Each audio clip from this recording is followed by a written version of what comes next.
Hello everyone, this is Jasmine, aka Gladiatorinsweats, and I'm here with the daily collective message for today, August 18th, 2018. So, happy Saturday to everyone. We're in the middle of the weekend now, so I hope everyone's having a decent weekend as we swing into this next week and, swinging into the final, lap, if you will, of August.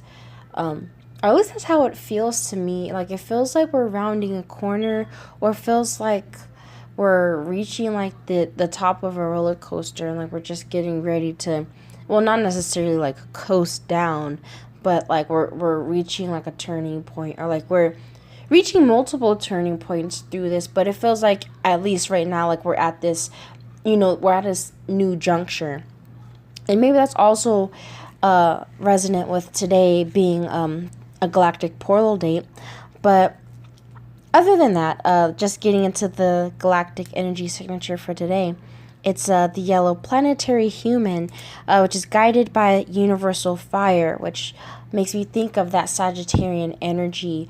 And I believe Sagittarius will be, the moon will be in Sagittarius a few hours from the moment that I'm recording this. So maybe by the time I've uploaded this, the moon will be in Sagittarius. And so I also feel like it's resonant with that, of us tapping into us wanting to actually, not necessarily, well, we've been exploring all of our, deepest and darkest nature, but I feel like now we're really allowing ourselves to be more courageous, or just really tapping more into, our belief in being able to make it through a lot of this, overwhelming energy.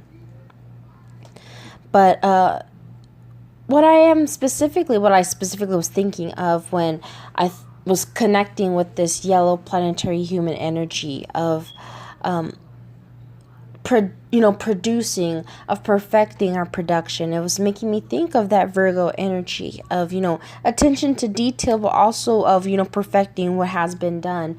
And with the double 5, if you will, with it being the 10-day or 10th day in this cycle, it's almost like a second time to act from maybe 5 days ago, but it doesn't have to be necessarily so linear like that. It's really a chance for us to really perfect what it is that we've been working on, or what this insight that we've received, or an idea that we've been working on, if it is more of a tangible project or product that you're working on.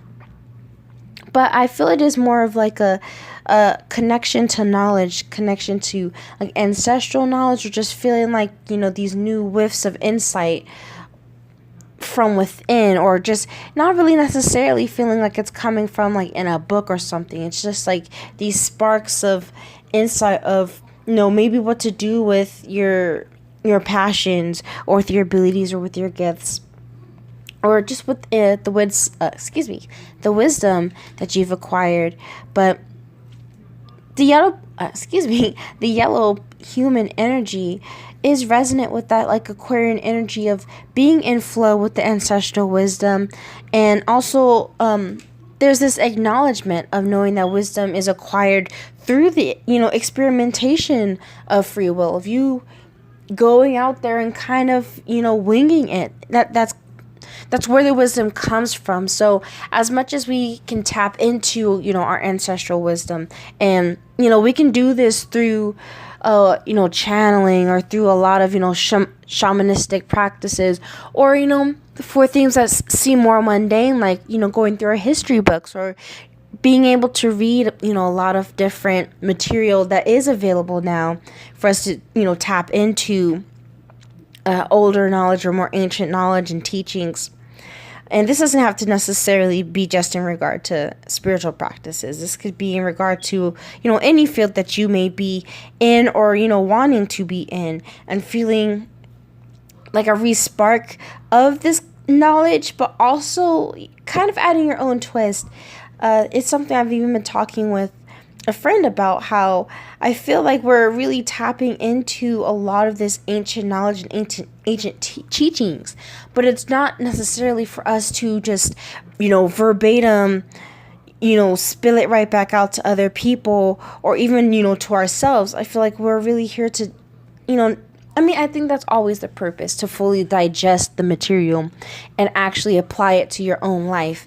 But I feel, especially for a lot of us now, I feel like we're actually, learning to apply some of it in new ways or new fashions. But, we're experimenting with what we consider fair within our own lives. So, when I do think of that energy of Virgo, of tweaking here and there, of making sure everything's aligned just right, so that everything's in harmony, but also in harmony for the greater good of everyone. So it is balanced. There's a connection to this balance here, and also resonating this with that knowledge that I've been talking about, of sharing and connecting to that collective knowledge of, as much as you may connect to the knowledge of others, through materials like, books and pamphlets, or through, webinars, or, people holding their classes, or, just seeking outside or external sort of connections, which, again, there's nothing wrong with that. But I feel like here there is that balance of connecting to others, but also connecting to yourself, so that for one, you're able to connect to your own knowledge and find your own resonancy, but also so that you are able to share what it is that you have, because we all have something to share, as well as we all have the capacity to, be receptive to others' teachings. So, another note I want to say was, I posted about it on my Instagram, about the heart chakra activity that I've been feeling. And I know, especially yesterday, even when I was recording a video, like within a Facebook group, like I was getting these heart and like chest like aches, like it was just like wrenching my chest. And it's like I could feel just like it's not even just sadness, it's not a vague sadness, it's really like our chest being cracked open, like for our real love, for the love to really burst out and break through by, whatever means necessary. And I really felt that heavily. But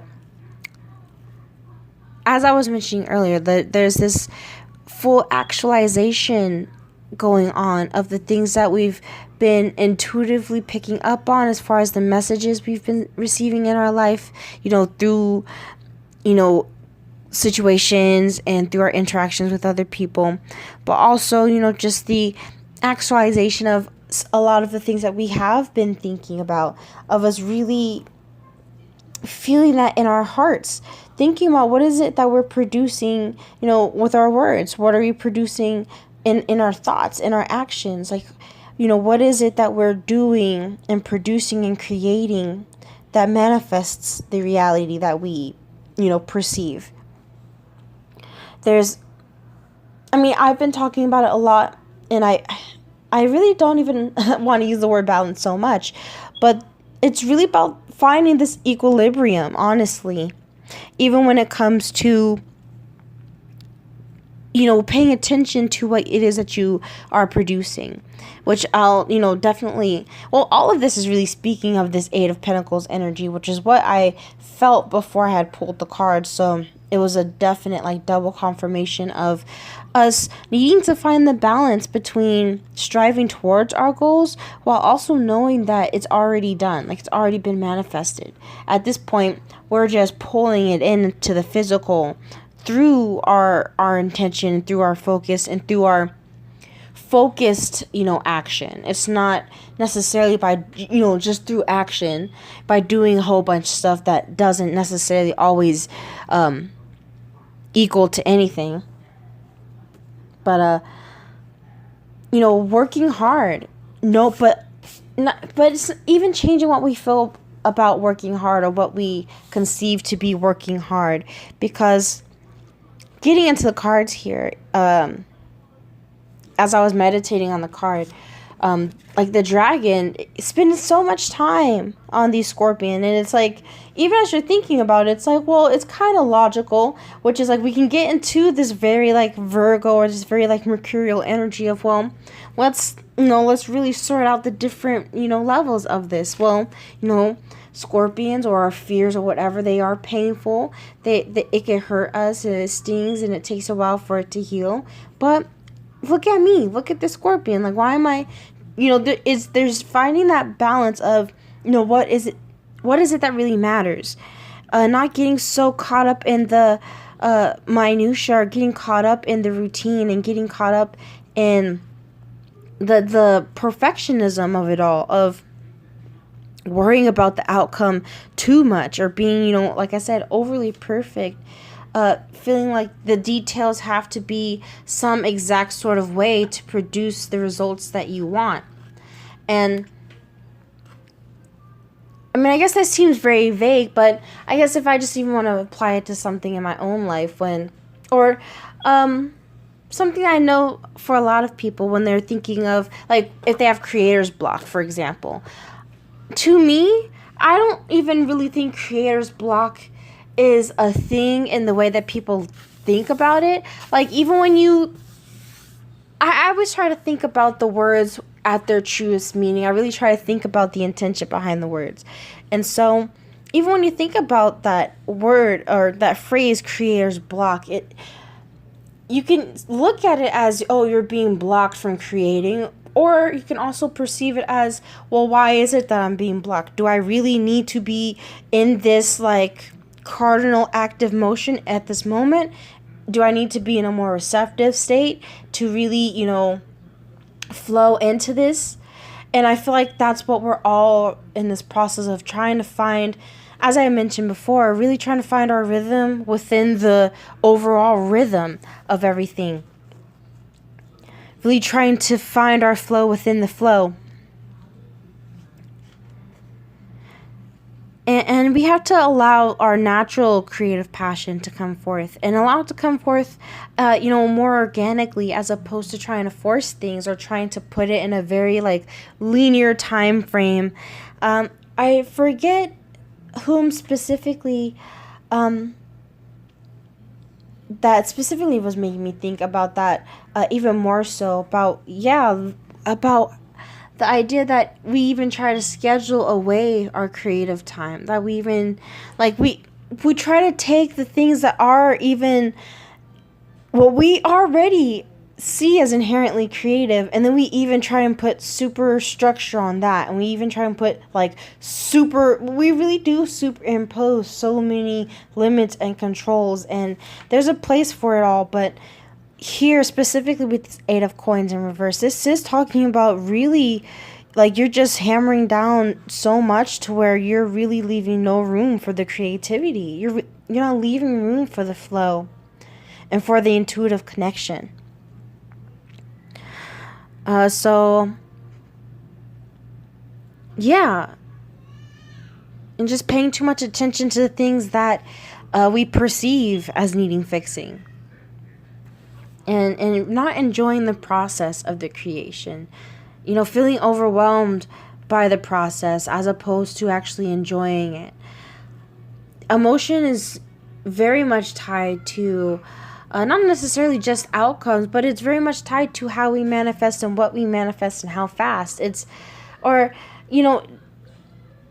of that is, very linear, but it all starts, again, like I've been mentioning, and I'm not saying anything new, but, just applying the universal laws of, it's starting from the mental. It starts with your imagination, and it flows down from that, creating a sort of mental blueprint, an astral blueprint, and then it manifests into, a blueprint from which you're able to kind of put down on paper, and you're able to work from that. Like, there's a process, and it's not something that you can rush. It's not something, especially when you are allowing it to flow, nothing is ever rushed because there's no need for it to be rushed. And I think that's also what's important here of, as I was mentioning, when you do work towards your goals and knowing that it's already done and knowing that it's, going to arrive in, perfect timing. So all you have to do is do your best, work your best, work your best as much as you can. Be, nice to yourself if you ever feel like you're not doing your best, and confirm that it's already been done and it's already in the process. And you working towards it is just bringing it further into fruition and bringing it closer. So, yeah. And I mean, I already kind of talked a lot about it, about the King of Cups here, of us tapping into this intuitive guidance and following our intuitive nature, but really like leading with our internal compass. And just felt this note of galactic guidance here too. So, yeah, I think that's pretty much it for today. So thank you so much for tuning in to today's tarot message. I was listening to yesterday's playback and realized I was pretty close to my mic, which I didn't feel that I was, but I'm trying to do it a little bit farther back, so hopefully it sounds a little bit better today. But regardless, check out the information in the description box for info as far as how to hit me up for readings and where to find me on Instagram. I am in the process of creating a sort of wave spell session where every day I can go ahead and send you a card, as well as work with you by sending you, journaling exercises to further incorporate the 13 moon calendar into your life, or just into your understanding, but also, just getting that, two birds with one stone, of being able to also receive some insight regarding, your path and in resonance with the energy of that wave spell. So I am hoping to have this started or ready for the 4th of September. So that's in about 2.5 weeks. So if I've got everything all set and ready to go, I'll be letting everyone know about, where they can purchase it, or, sign up in about a week. But you'll hear more about that later on, if I am planning on doing that at the beginning of September, which I'm hoping so. But I know September, for me personally, in my own life, it's already very busy with both of my children's birthdays in September. So it's a pretty busy month. So we'll see. Regardless, do feel free to check out my page and, book a reading or whatnot. I do keep them affordable.